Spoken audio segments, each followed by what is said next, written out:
One day I was sent to a camp. When I got there, the view was not very good. The wallpaper in the house was falling off.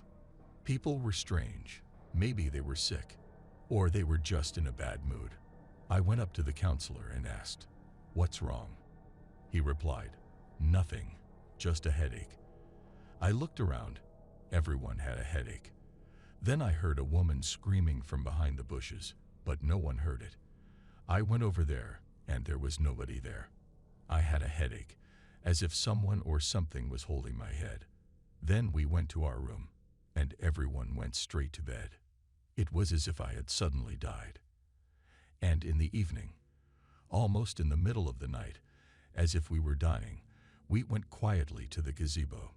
When we arrived, we found that the whole camp was strange. Only 3 of the 13 buildings were open. Then we walked over to the gazebo near the 13th building. The buildings were closed, but they were glowing red, and through the window we saw a boy about 9 or 10 years old. His skin was the color of snow or paper. The boy started writing something in blood on the window. My friend noticed it too.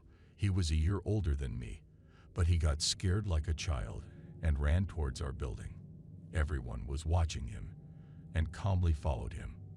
But before we did, we heard the same screams that we had heard before. My friend Alice ran away. She had blood on her hands. We went into the building, turned on the lights, washed her hands, and I felt all my veins burst. I asked the counselor, "I saw a kid on 13th Street. Can you please tell me if anybody died?"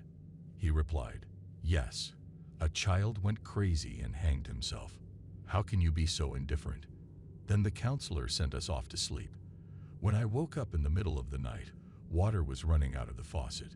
When I went to the bathroom, there was no sound of water, no sound of the faucet opening. I looked out the window and saw the ambulance taking Alice away. I couldn't understand anything. But then I came to my senses. For some reason I went to that gazebo every day, and every time I saw the child, but every time she just stood there. After that camp, I didn't understand anything. I went home and called Anya, but Alice wouldn't come out. But when I called on the 13th, someone picked up the phone, and a little boy's voice said, "Forget about her."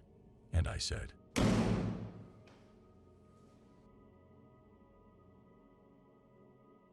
we all know that the last disco of the season ends very late, deep and dark at night.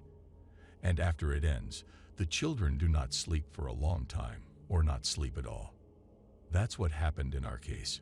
We didn't wait until the music night was over, but decided to leave the hard part to take a last walk with friends.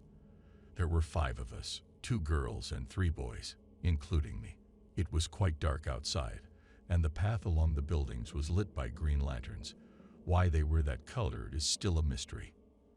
And the path led all the way to the fence of the camp, which had no end. We bravely crossed that line, made our way through the jungle, and were eaten by mosquitoes. One of them was from the first contingent, and when the elders began to threaten us, they told us that there was an abandoned pool somewhere near the camp, and that the devil lived there. We laughed and moved on. Suddenly, we heard whistling from the camp, and the counselor called us back. But we didn't want to go back, so we decided to run.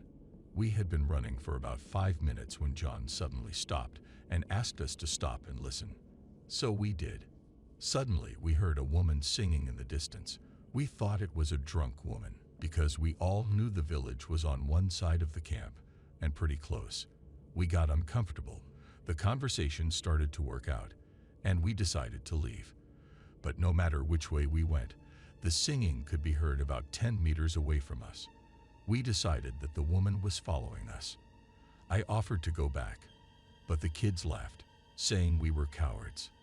We decided to approach the woman and ask what she wanted, if she was lost. We started walking toward the source of the sound.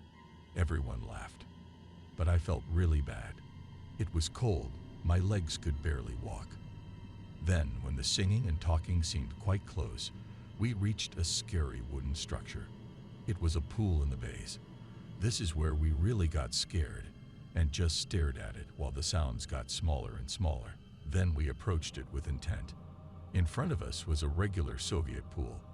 I don't even know how they filled this pool with water, which only had wooden sides and a rusty ladder. Our sons tried to climb into it, but it was kind of scary. Suddenly, one of them screamed. He was very quiet by nature. He was standing in the corner, and we ran to him. Next to him stood a woman with long hair in a wig, and something was gurgling under the wig. Anyway, the pool was painted with red water emulsion paint, and it freaked us out. As we moved away from the pool, we heard the faint sound of singing again, and just as the pool was about to disappear behind the trees, suddenly something on the other side said, "Go away." And there was a hissing sound, and that "oh" sounded like an "a," of course. We didn't hesitate and ran away.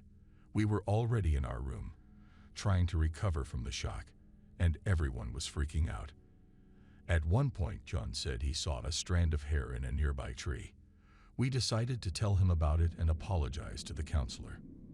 He got serious and said that a madman had lived here for years and that there had even been a guard at the back door, but he had retired a year ago and had not been replaced.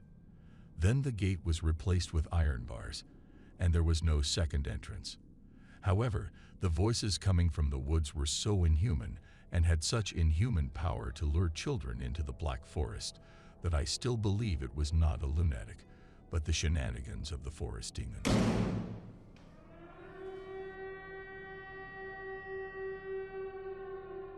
Last summer, I took a fascinating trip with a friend to various abandoned places. There was something very romantic about a place that was once inhabited, but is now abandoned, decaying and overgrown with flowers. One day, after swimming, we decided to go to the grounds of an abandoned pioneer camp near the city. Taking flashlights, we loaded ourselves into the car and drove off. There were several wooden cabins and a large brick house. We decided to start at this big house. We took the flashlights, closed the car, and went inside. I set up my camera and walked around the ruined building. Every once in a while I heard a door creak or a shutter slam, but the sound wasn't very strong, so I figured it was the wind. One of us went to the window and suddenly froze, staring out into the yard. After a few seconds, he yelled for us to come over. We ran over and peered into the darkness, but saw nothing.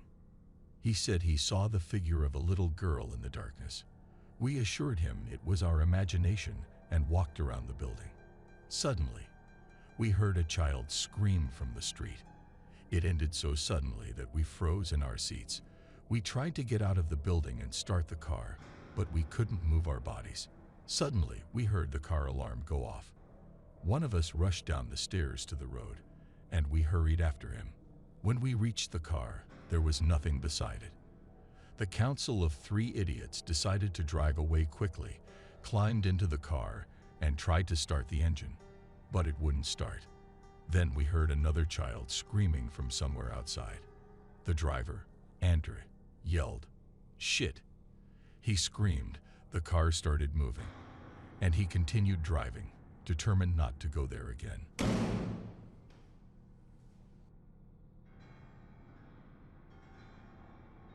On the night of July 24 to 25, the first troops were to leave to meet the dawn. The location was 1.5 to 2 km from the camp. It was a large clearing surrounded on 3 sides by woods and on all sides by artificial stakes. After buying lots of beer, the guards and I hit the road. We arrived around 1 a.m. and immediately set up our tents. The squad learned how to do this in half a day, built a fire, and we all started waiting for potatoes. The unit consisted of 26 people, plus 2 counselors, a counselor, plus me and a guard. Well, the old lady, who was responsible for the education, immediately went to bed, and squad members and staff sat at the table, waited for their donuts, ate and chatted with everyone else. But soon it got boring, and everyone fell asleep. There were 5 big tents, 4 for the kids and 1 for the counselor. One of the girls in the group wanted to go to the bathroom, so one of the counselors had to go with her. I gave them a flashlight and told them not to go far. After a minute, they came over and shouted that someone was walking around. At first, I thought these people had bought vodka and were sitting in the woods. But after we counted them, it turned out they were all there, and they were sleeping peacefully. This time, the girls were more scared, so I went with them. This time, everything was normal. The girls got a little calmer. The guides went to sleep, and we guards drank beer and continued to build a fire. Gradually, night fell. We decided to wake everyone up in another half hour. That half hour was the most interesting and scary part. We finished our beer and threw the bottle into the bushes. Seconds later, he jumped up as if he'd been stabbed in the thigh and burned. I ran to the bushes and started shining a flashlight.